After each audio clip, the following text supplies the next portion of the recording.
have Kerry and Kevin Von Erich with me now. And there's so many things that we need to talk about. I'll start out with Kevin. Well, what I wanted to cover before I came out of work was my dad, so-called retirement. I know why he did it. Of course, we all know Dad had a whole lot of extra left in, especially, the way he was bouncing heads around rings all over the country. But he retired for one reason. He wanted to devote more time to Dave, Kerry, and myself, doesn't want him to become Mike and Chris coming up too now, to make world champions out of us. That's my dad for you. He loves us. He's going to do all he can for us. Wrestling will never, I don't think wrestling will never get over. He was the greatest champion, the greatest competitor ever to enter the field. Wrestling's really going to fill this world. He had a lot of matches left in. I know he did. He just retired to devote more time to us. Well, of course, the Western world will miss the great Fritz Von Erich, but there are many other great Von Erichs just now getting started, as in Kevin, Kerry, David, and Chris would like to come. Kerry, of course, here. When we were kids, we didn't really want to wrestle. I didn't want to, especially. I played football, and I played for Hayden Fry here at North Texas State, and loved it. I mean, loved everything about football. But then I hurt my knees, had some knee operations, and had to get out of it. And then Dave played basketball. Good basketball player, combination football and basketball scholarship at North Texas. Kerry, through the discus for the University of Houston, still has the AAU record. No, it just got broken by that guy Michael Carter, right? And so we didn't really want to be wrestlers, we wanted to kind of go our own way. But we did anyway. I hurt my knees, and football, is so knee-oriented. You got to keep your knees out of the way.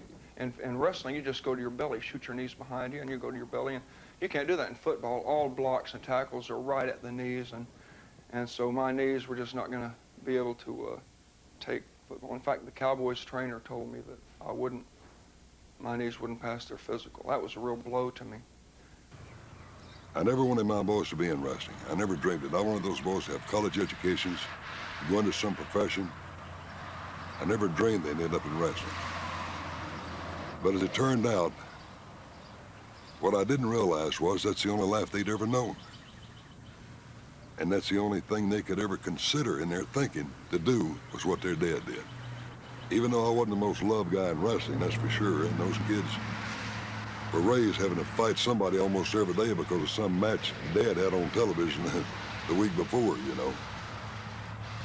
But it made them tough, and it made them respectful of the business, and as time went on, I don't think anyone anywhere had any more friends than my boys had growing up, other friends outside the family.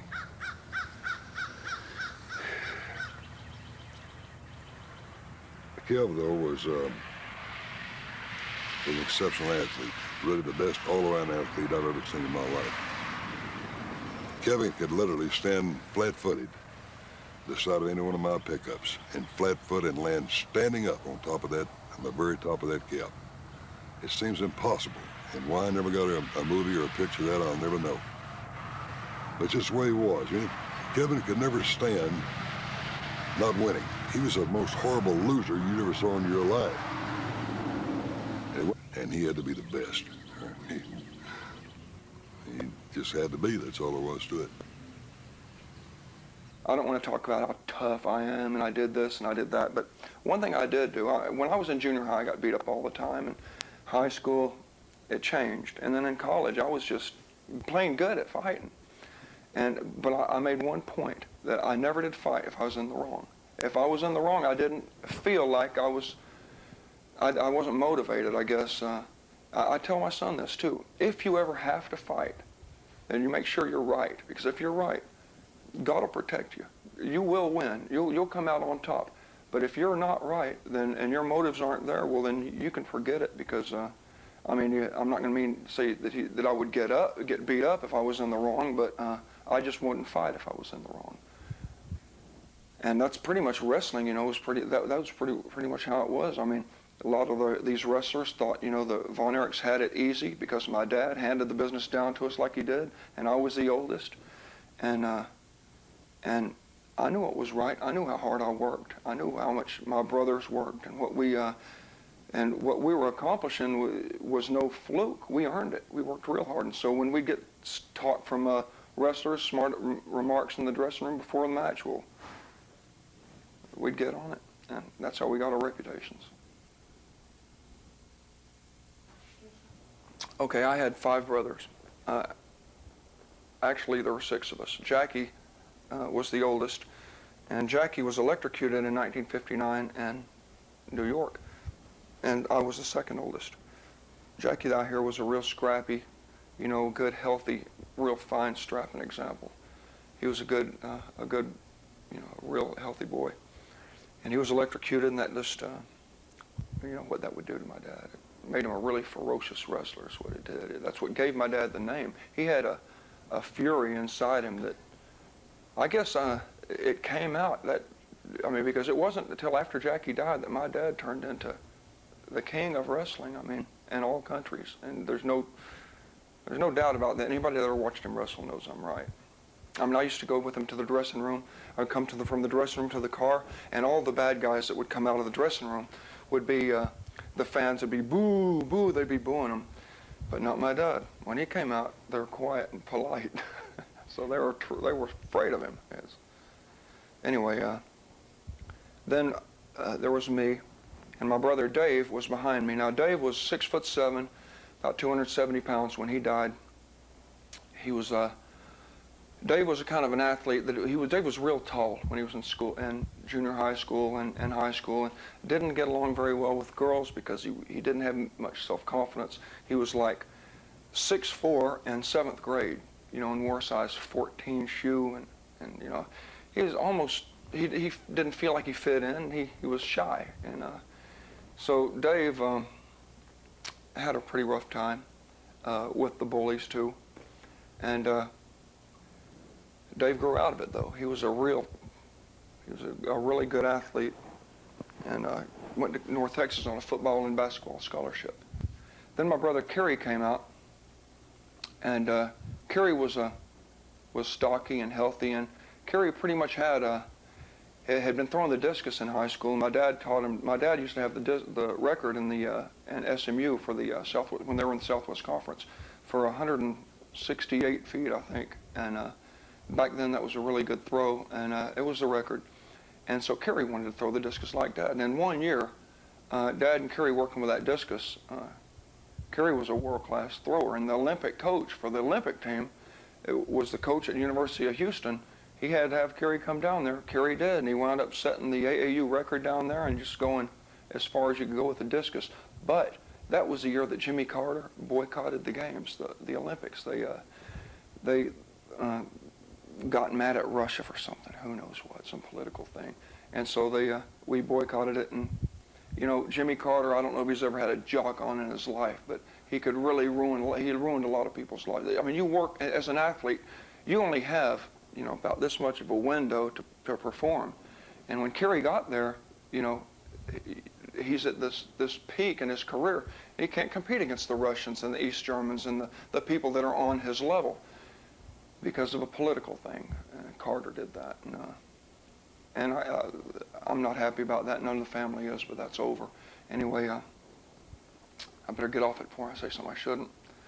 Then Mike came along, and Mike was a really good athlete. Mike was tall and fast, a long jumper. He did everything in track. He didn't play football, but he did track, and he was a good natural athlete. And then there was Chris.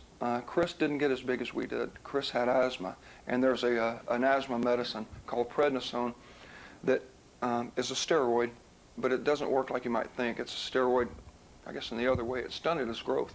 His bones were brittle. He didn't come back from injuries. He just wasn't blessed. God blessed us with athletic ability, and Chris just didn't have that gift, You've heard athletes are born, not made, and then you hear athletes are made, not born. Well, the truth to that is, champion athletes are both. They've got to be born with that natural ability, but then that natural ability has to be honed, and with a real determined way too. Every day, heat of the summer, winter, raining, it doesn't matter what it is. You have to do the hard thing. You have to do you have to develop a work ethic that most people wouldn't do. That's why most people aren't great athletes. You have to pay the price. That's his true. You have to pay a price, and we paid that price. Proud of all my kids. They were good kids, good athletes.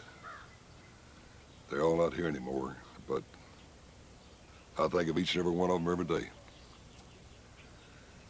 And if there's a God up there, I thank him for giving me those fine boys. And if I had to do anything over again, starting all over, the one thing I'd like to do is raise those kids again. Most fun I ever had in my life.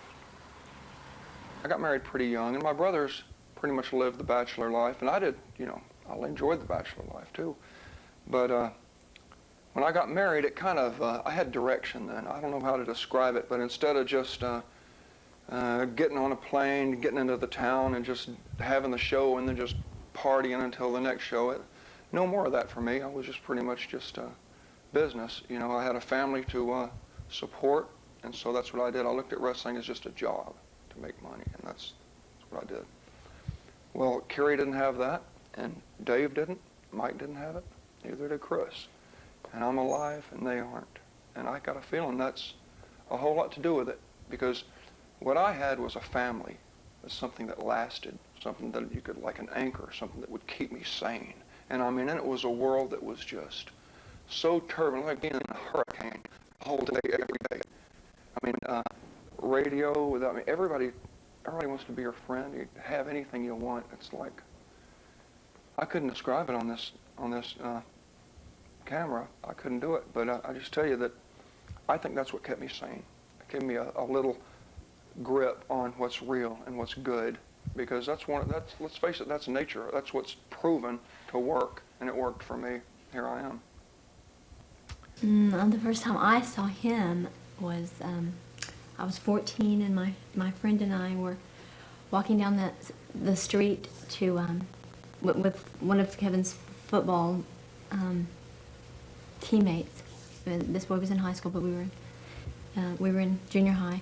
But we didn't have a car, and so we were walking uptown, and Kevin, this car pulled over, and it said, "Hey, do you guys, Bobby, with the guy that we were with, do you need a ride?" And he said, "Oh, sure, thanks." And he said, "Can they go with us?" And so it was my friend and I, and it was Kevin who asked us if we wanted a ride, and we got in the car, and I just thought, I can't say it without Kevin here. When I first met my wife, I remember I was in my car at Lake Dallas High School, and the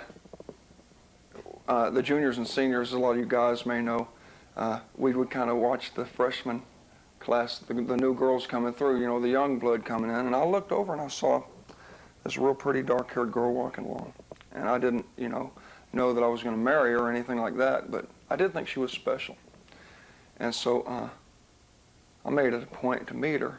And we didn't go on a date. The first time we ever went on a date, I took my friend. We went to a drive-in. He thought he was going to get lucky.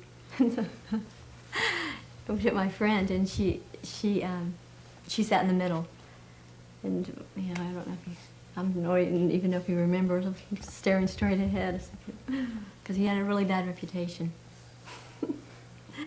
Actually, we didn't get along real well. I had a pretty bad reputation, and she was a good one, one of the good ones, and I'm sure y'all know what I mean. And so I remember then I went on, I was going right from high school into football, to college, and so I had my friends, that were staying at Lake Dallas, and I went on and played ball. And I remember that Pam was growing up. She's a cheerleader, and she's pretty and all that, and all the guys wanted to go out with her, but I pretty much let everybody know that I'm going on to college now, but don't bother this. This is what I want to leave like this here in Lake Dallas. Leave it alone. In other words, don't date this girl. I didn't know that in high school that, or even later on, I didn't know, but I didn't have very many dates to anything, and I knew there was something wrong with me. But it turns out that Kevin had advised other guys not to ask me on a date. So I'm thinking that I'm really weird and everything, but and then after I graduated, it was few months later, we got married, and so. And then we had children. You're cool. You're cool. Did you see?